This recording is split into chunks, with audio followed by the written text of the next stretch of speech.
Let me ask you to thank Mzee for me, for always making room for me.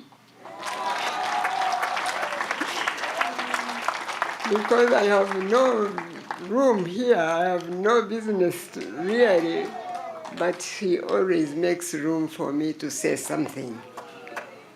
And so I want to say to the President-elect and all the extended family of the NRM, good afternoon to you all, and congratulations to you all. I am so grateful to God, really, again, for making this first program in this Chisanja to meet here with SEC, with the Secretariat, with the President-elect, with all these elects, to thank God first. Because only He makes this possible.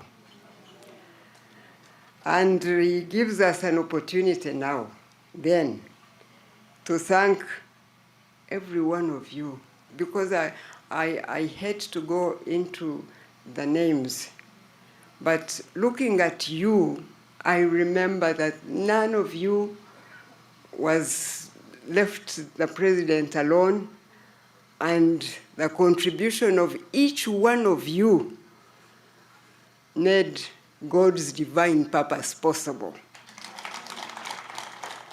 So this gives me an opportunity really today to say thank you to the President himself, to say thank you to SEC, to say thank you to the Secretariat, to say thank you to the religious leaders, to say thank you, and most of all to God for His faithfulness, and to give us an opportunity to praise His name together in sincerity and in reality today before even the President speaks to the nation.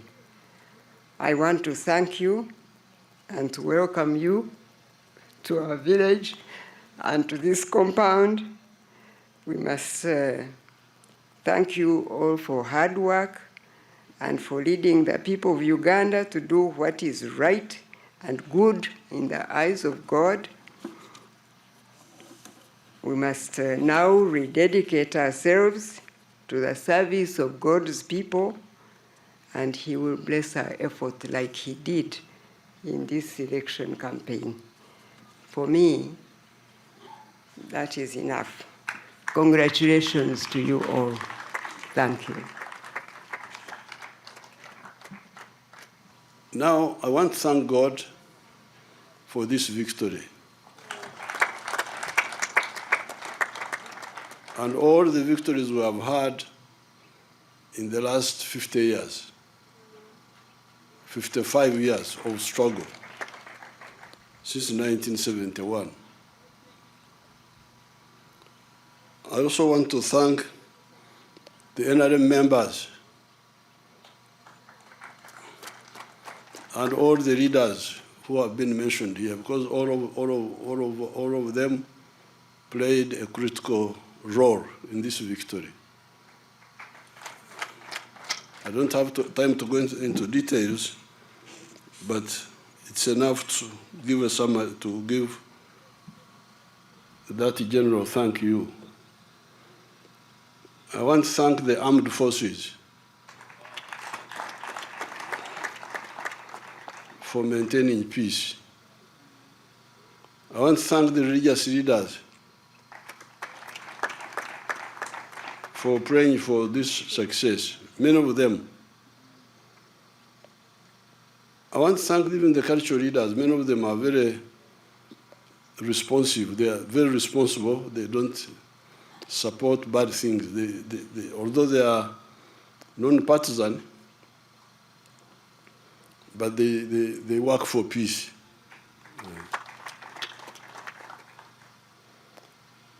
The opposition were lucky because 10 million of my people did not turn up, they would have been embarrassed badly. Because you see, we got 8 million votes about, but remember, we have got, when we reviewed the membership on the 6th of May, you remember we had 21 million members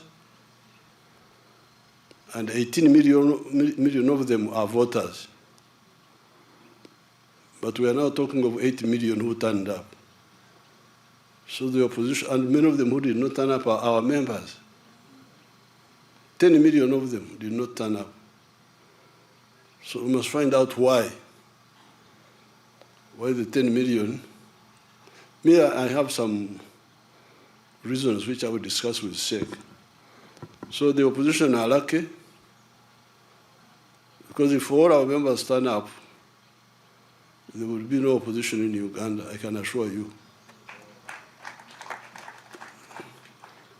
This is because you are beginning to go back a bit to the principles of the NRM.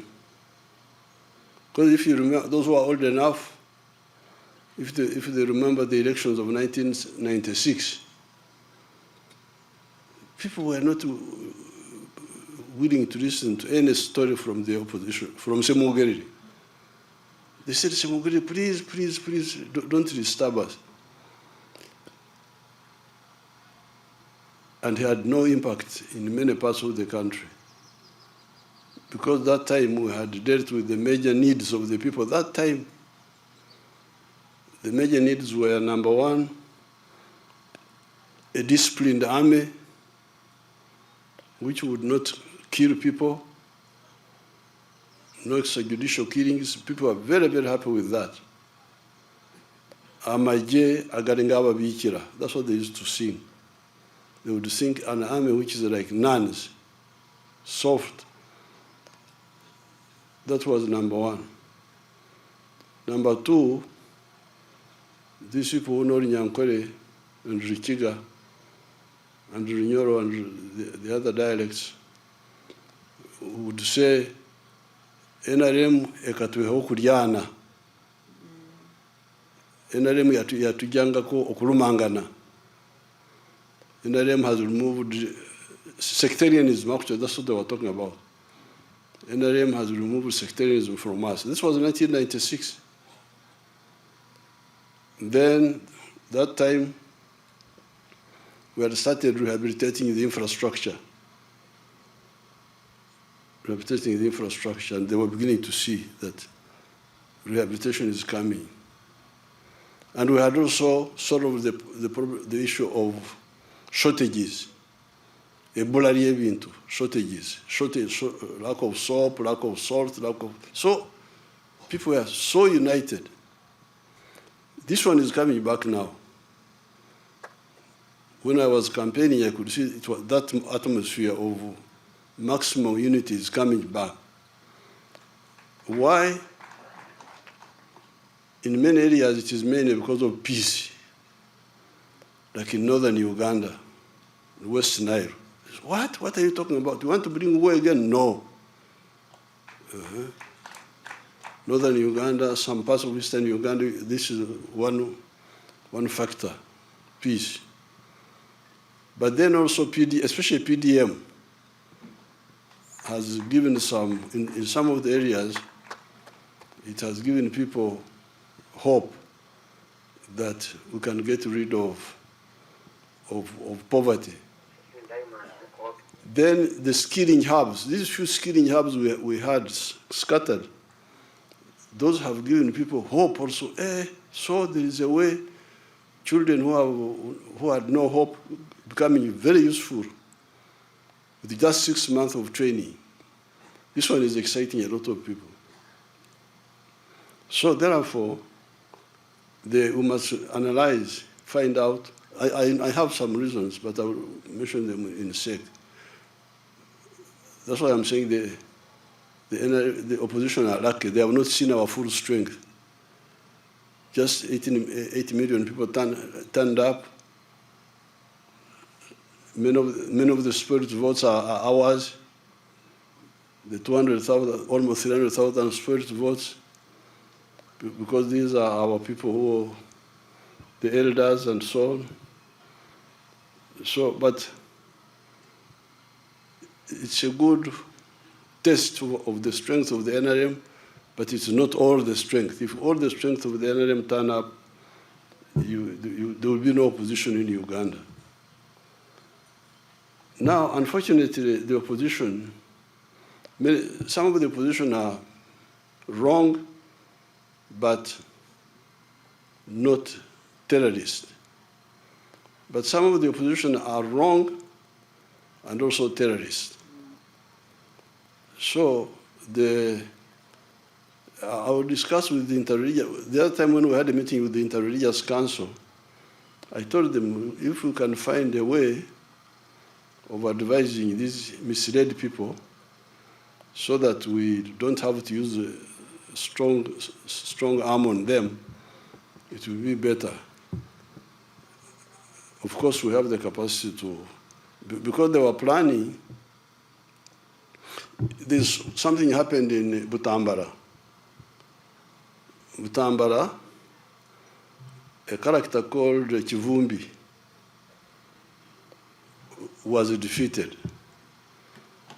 Now, the plan everywhere was that where Nup is defeated, gangs with the pangas. You remember pangas?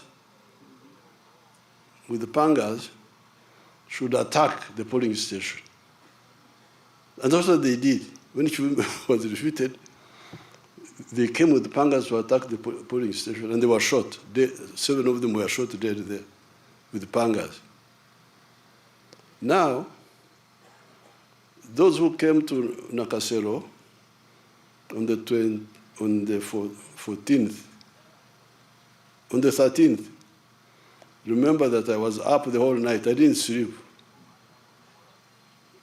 They came to pray there. They saw me there. I didn't sleep the whole night. I was busy meeting.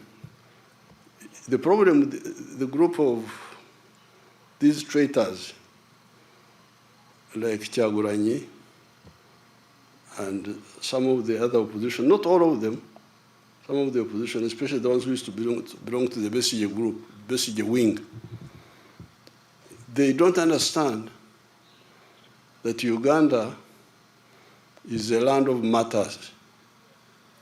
In my New Year's speech, I made this reference, but people don't listen to my speeches. They think I'm just talking.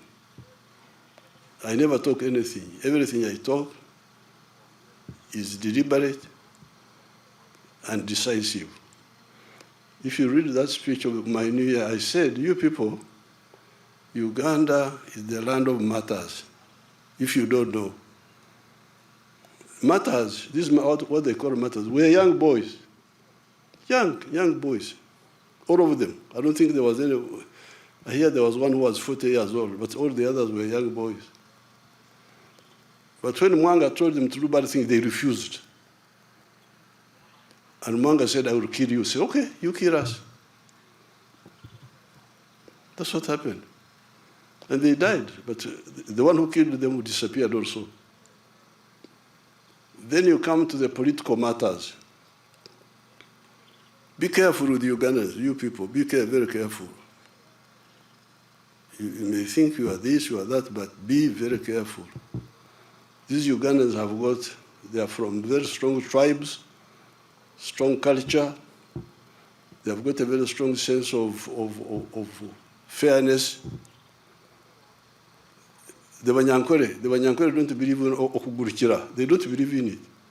Surprise attack. Europeans like surprise attack. They think surprise attack is fighting. That's cowardice. The Banyankore, when he's coming to fight you, and you are looking the other way, he has not seen you, you clear your throat. And then he turns to face you. and you insult him, I have come to cut your mother something, something. Then you sort it out. This is the culture of this place. If you don't know if you have got foreign cultures, please be careful with Ugandans, the tribes here. Basilio Kero captured our people on June 9th, 1981, in Chikandwa village. 9 of them said, our people were nearby there. A boy called Jack Mchunguzi. He had a small detachment nearby. For me, I had just left, I had gone to Nairobi to go to see Gaddafi in Libya. Basilio Kero said, you show us where the guerrillas are, or I will kill you.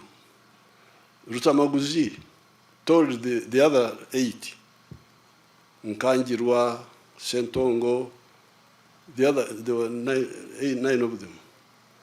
Rutamaguzi told them, Temulajana. What is Okulajana in Uganda?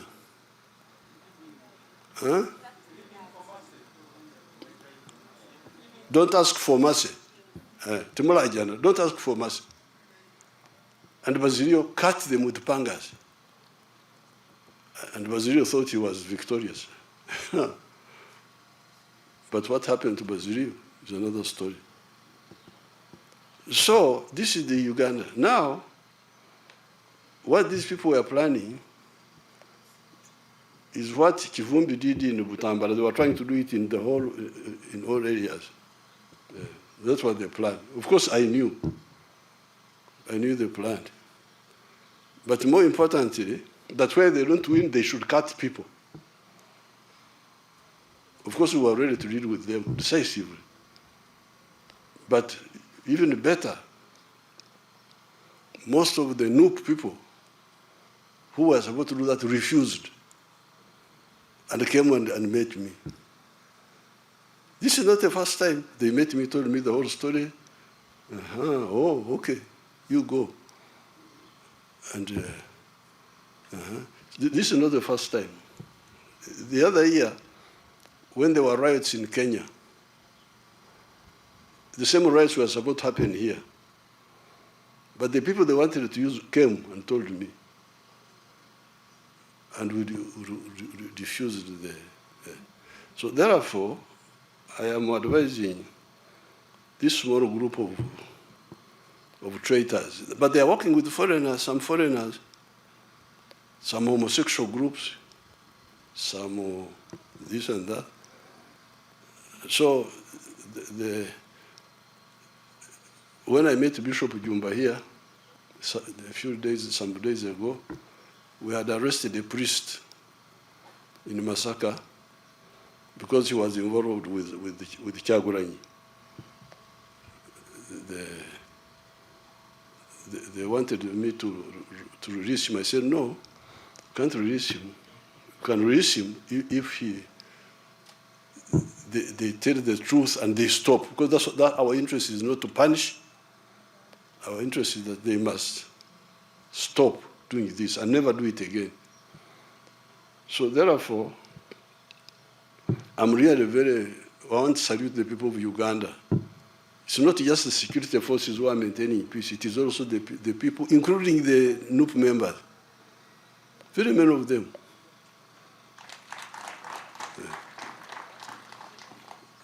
I really thank the Ugandans. The Ugandans are you should be very careful with them. Yes, some of them have grievances, have this, have that, but once you go beyond certain stage, they will say, this one. In fact, what many of them are saying, Libya. That's what they came telling me. We don't want our country to be like Libya. So all the traitors, this is free advice from me, that please stop what you are doing, because we know everything, and you will not do it. Either peacefully or unpeacefully, we shall maintain peace in Uganda. Now, in the coming Kisanja, we shall have two categories of efforts.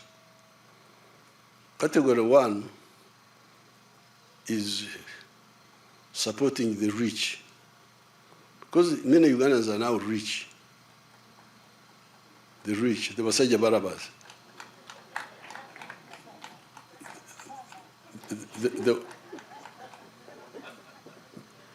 The one with commercial farms, the one with factories, the ones with hotels, including the foreigners who are coming with factories, those we shall continue supporting them. The owners of the real estate, we shall continue supporting those through UDB, Uganda Development Bank, and other instruments. Now, as we speak, 70% of the homesteads are in the money economy. The Chigongos, those are rich people, the Chigongos, the ones with hotels.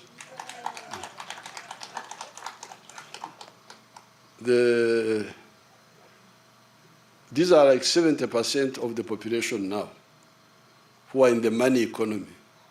Some small, some big. So the real challenge now, but this, we need this to continue growing, because these ones are the ones who pay more tax. The more they grow, the more taxes they pay, the more money we have to do, to help, to do things, but also help the poor. Now, for the 30%, this is where we need to address the following. Poverty. Poverty. The medicine for poverty are these funds which we set aside. The funds of PDM now. PDM is working very well. In some of the areas, it is working very well. Asimwe, the vice chairperson, Western, I'm sure had in Kasese, in Maliba sub-county, where the spokesperson described the PDM as a silver bullet. A silver bullet, that it is a silver bullet. It is something that has solved so many problems. In some areas, it's not working so well, but we are not, during my trips, both PDM and even these campaigns, I would be like inspecting, monitoring, and they would tell me what the problem is. So poverty, we must end poverty.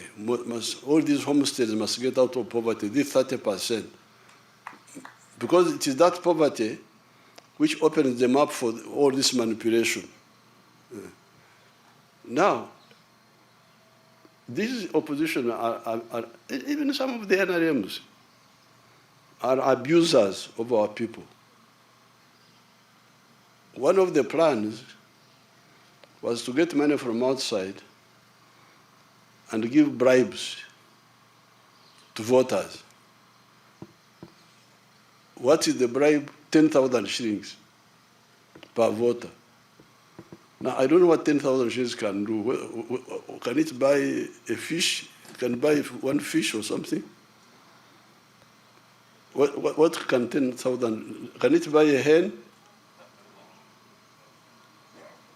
So you give a bribe of 10,000. This is an insult. But our people, because they are poor, they can accept it. So that's why, in order to stabilize the country, we must end poverty in these homesteads. Yeah. In this coming Sanje, we should have no compromise. All these homesteads, unless they don't want, they must have capacity to have income, give intandikwa to start generating money for their, so that they are not poor. When I'm moving around, some of the families are giving me gifts of cows, because some of the families are still poor, but others are rich. They're able to. When I was in Kole, a young boy, like 35 or something, He brought 10 million shillings. During this campaign, the last one I was there, said, I'm contributing to your campaign. 10 million, yes. So I said, what are you doing? He said, I own schools. I own 4 schools. So he was contributing to my campaign. So we must reverse the culture where the families are in need, asking, to a culture of when they have a surplus which they can contribute to the church, to the mosque, to the party. You can imagine if I had 10,000 people giving me 10 million for the party, how much would that be? How much would that be? 10,000 times 10 million times 10,000. 100 billion or a trillion?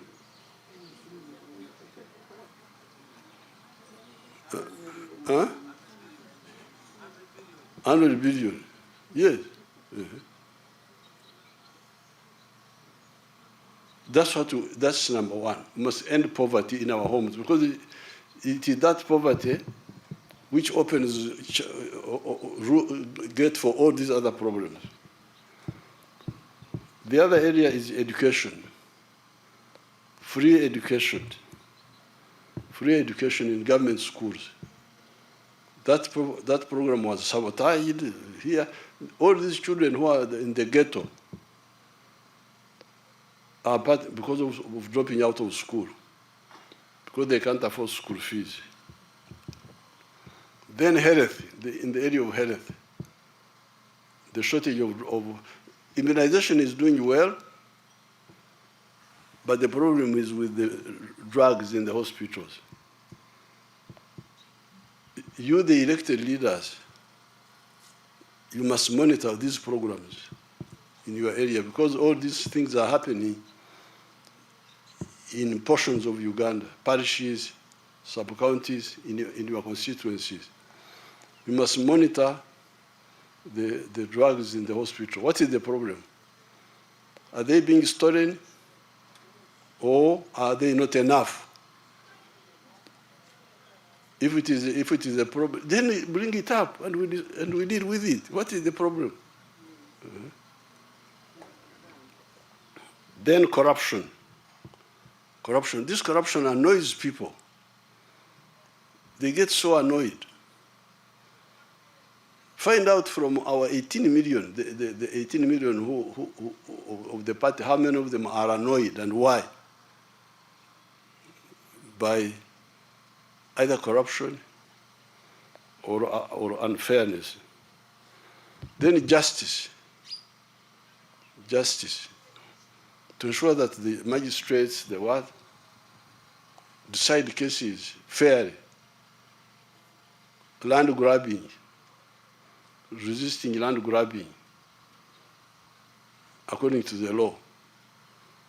Because all these are happening in the areas under us as a member of parliament. Then the issue of the roads. The tarmac roads, like this road from Mitiana to Fort Portal, which had become so bad. Eventually they intervened and removed the potholes, but they are now going to work on it. But why would anybody have waited until it was so late? Or the Maram Road to Hweju, where the speaker, I'm glad the speaker suffered on that road, because she also suffered on the road to Aleptong. It's good to have a speaker who's moving around instead of the one just sitting in the office, because they don't know how the people are suffering. Those roads, even if they are Maram, they would be passable. They are where the roads are Maram but passable. So what is the problem? Why would the road be so bad and the member of parliament is there, doesn't bring it up, then people are suffering so much? Our lady for the women, I think she's from that area, Hweju. So the roads in the tarmac roads must be repaired on time. Because you can see them, they start slowly, even good road. The other time when I was driving to Nakasongola, small potholes come, no action is taken, then they grow. What is happening to the Ministry of Works? What are they doing? Some of the other roads, when they are still new, they are very good. Like the roads in Karamoja, the roads in Bunyoro, those are very good. Very good. But they must be maintained all the time. I'll be very harsh in this Kisanja, you people. You have to forgive me. Then the issue of water. I'm glad many villages have safe water now, but we are going to have more, all the villages getting safe water, Naikondo and so on, or piped water, but also water for production, irrigation. Jobs, not government jobs, but jobs from agriculture, from manufacturing, from artisanship, and so on. Now, once we do this, we shall unite our 21 million members, so that when we go for elections in 2031,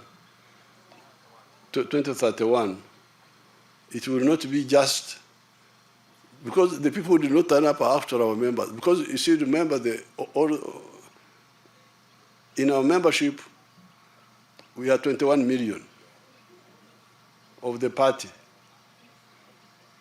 18 million are voters. We are voters by that time, in May, and they were on the registered book.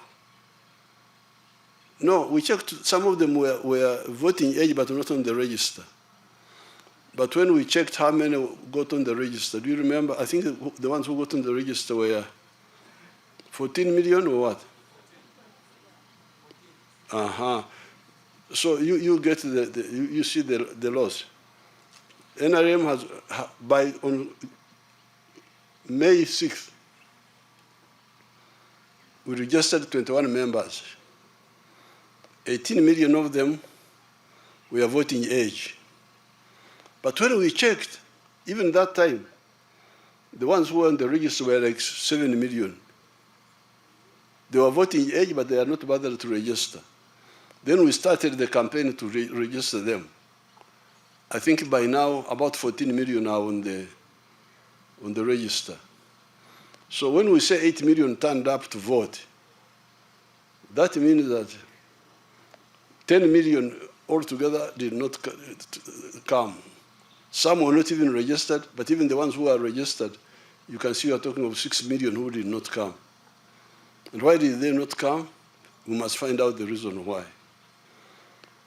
Once we deal with these areas, and we also deal with the issue of East African, because you see the economy is growing so much, the production is so big, the internal market is not enough. Yes, if people become richer, with more money in the pocket, they can buy more internally.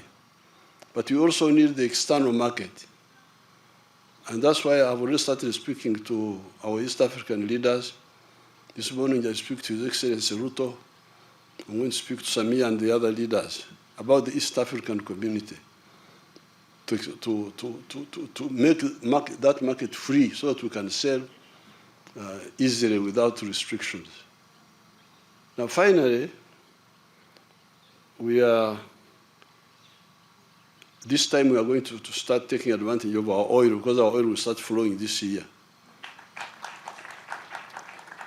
When I was flying all over the place, I was passing over the pipeline. It is reaching Hoima, and very soon we shall start pumping the oil. And therefore, we shall have money to deal with the infrastructure, to deal with the railway, to deal with the power stations, to deal with some of the roads, not all the roads, because I don't want the oil money to be spent on these things which are not long-lasting. I want to put the oil money in the railway, which will last a long time, and in the power stations, and in science education. So that, because this, when Kyagulanyi went to Hoima, he said, no, we should share this money and we eat it. We should share the money and eat it. So Asimwe rang me, said Kyagulanyi has confused our people. He said that when he's president, all the oil money will be shared. And we shall eat it, all of it. I said, don't worry, when I come, I will expose Kyagulanyi, don't worry. Don't compete with him in talking nonsense. Don't try to say that because he was saying that he will give the local governments, he thought this was a good campaign strategy. He will give the local government, this 20% or what?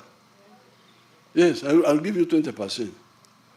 Of course, when they hear 20%, they become, oh yeah, oh yes, yes, yes. So when I went to him, I said, you people, this oil is not comparable to agriculture. Agriculture, manufacturing, and science education are more durable resources than this oil. Because this particular oil, the one we are talking about now, will last only 20 years. We may find other oil, we are looking for other oil within the Albert Valley, but also in other areas like Karamoja, like Chenkwanzi. We are looking for more oil, even Lango there. We are looking for more oil, we may find it. But this particular one will last only 20 years. So what will happen after 20 years? So therefore, if you care about your country, the oil from this oil, the money from this oil, which is exhaustible, should be used to do things which will be there for a long time. Not just to, because if we say we share, we give more to, what will the local government people do with the money now? Pay allowances to themselves. That's the end. Will they invest in something long term? What will it be? What will it be? So, and the Banyoro are not stupid people, they listened. And you saw how they voted massively. They ignored the nonsense because I was able to explain to them. So this oil is coming. It will really help us to deal with the railway, deal with the power stations, deal with science education, so that we really have, because remember there are countries like Japan which don't have oil, they don't have minerals, they've just got clever people, scientists, who make cars and we the stupid people buy them. The clever people make cars all the time, Mitsubishi, Toyota, what, all the clans of like you say, Avente, bakore motoka. Abo Rugaveni bakore motoka. Rugaveka, Nteka, Mporogomaka. These are the Japanese cars we are buying. They are clan names. Each clan is making a car. And we, the sleeping people, are buying Toyota, what do you call these, the big ones? Land Cruiser, is this what you want? All of those are Japanese people who are very clever, selling to people who are asleep. So we want our young people to master science. They have started. You have seen how they have made the Chira vehicle, the Chira car, and the bus, and the pickup. Our people are now making the electric motorcycles. They're making them here. The other day they gave me 1,000 of them. Secretary should tell me where I should put those. I should give them either to the youth or who? The youth. Tanga. Let's start with the youth.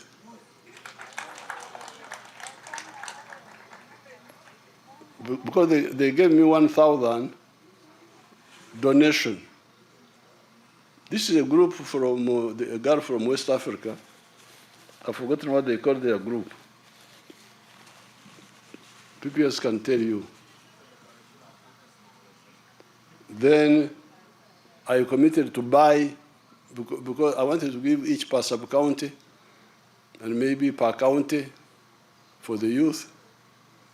And then I need to buy another so that they cover I got 1,000, I need to buy the other. So things will be much easier because we shall have a source of money, additional source, to deal with some of these big investments. Now, finally, I want to thank, as I've already said, the NRM leaders and the masses. I held 143 rallies, and I will make a booklet of those rallies. They are historic, because they were so massive. Even me, I would really feel very worried about the numbers. Like the first one we had in Amolatar, huge number of people. All of them, Koboko, where, all of these, Bukadeya, all of these places, huge. Mbarara, where, everywhere, wherever we went. Like recently when Kasese, huge, you will see picture, I will make a booklet for all of them. So therefore, I congratulate the people of Uganda. I ask the confused people to come back to sanity, because what they are planning, what they wanted to do, we already know, and we have already mobilized together with the people. Much of it, the residual should stop, because we know we shall get all of them if they don't stop. So with this, I thank everybody, and I wish you good luck and a successful Kisanja of 2026-2031. Thank you so much.